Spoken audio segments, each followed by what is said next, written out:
1300 spectateurs au stade de Lidonnière vendredi soir et une équipe du Poiré survit résolument offensive avec Collinet, Basile, Bourgault, Touré et Diguigny alignés d'entrée de jeu.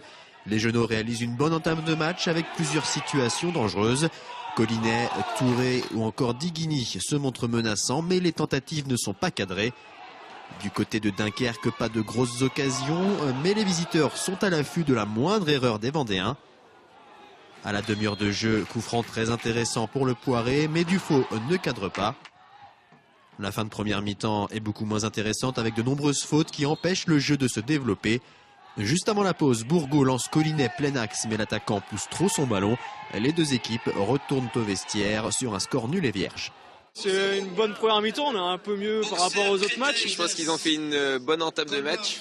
Et puis du coup, petit à petit, ils sont retombés dans leur travers. Ça joue dur en fait. Ça joue dur. Et puis bon, le milieu de terrain, il est toujours trop loin. Il est trop loin des attaquants. Le Poiré aurait pu mettre au moins un but.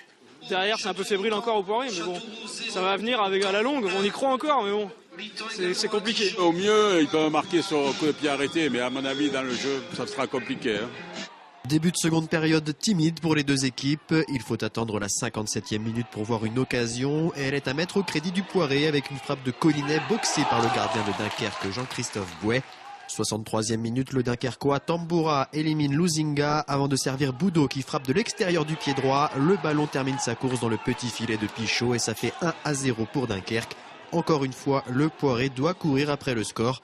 Mais c'est Dunkerque qui a l'occasion de faire le break avec cette frappe de Muraglia sur le poteau. Guillaume Insou, entré en jeu, apporte un peu plus de percussion au jeu du Poiré, mais la finition n'est toujours pas au rendez-vous. Elle arrive finalement à la 71e minute. Diguigny transmet à Basile qui devance la sortie du gardien avec un joli lob. Le Poiré marque enfin sur une action de jeu. C'est la première fois à domicile cette saison.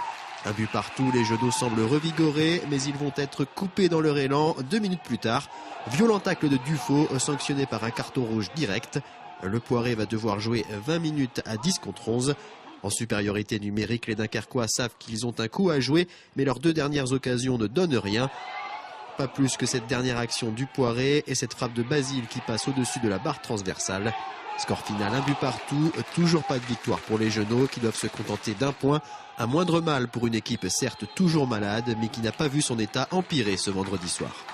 C'est un point au courage, on a été le chercher parce que lorsqu'on a encaissé ce but, on a encore eu l'impression que le ciel nous tombait sur la tête. Je dirais qu'avec nos moyens du moment, ce qu'on a proposé en termes d'état d'esprit, c'est mieux. Il ne faut pas faire moins, mais c'est mieux. Voilà, il y a des joueurs qui renoncent pas et qui vont chercher. Je pense que si on garde ça et qu'on améliore le jeu, on gagnera des matchs. On n'a jamais été aussi proche de notre première victoire à l'extérieur, puisque on a la chance d'ouvrir la marque. Et on tire sur le poteau derrière. Voilà, donc c'est un petit peu l'action du match. Si on marque celui-là, je pense que le match est terminé. On n'a pas su tuer ce match-là et puis on s'est fait reprendre. Voilà, sur une belle action du Poiré. Donc le match nul, on va dire qu'il est équitable et je pense qu'on s'est remis dans la bonne dynamique nous concernant.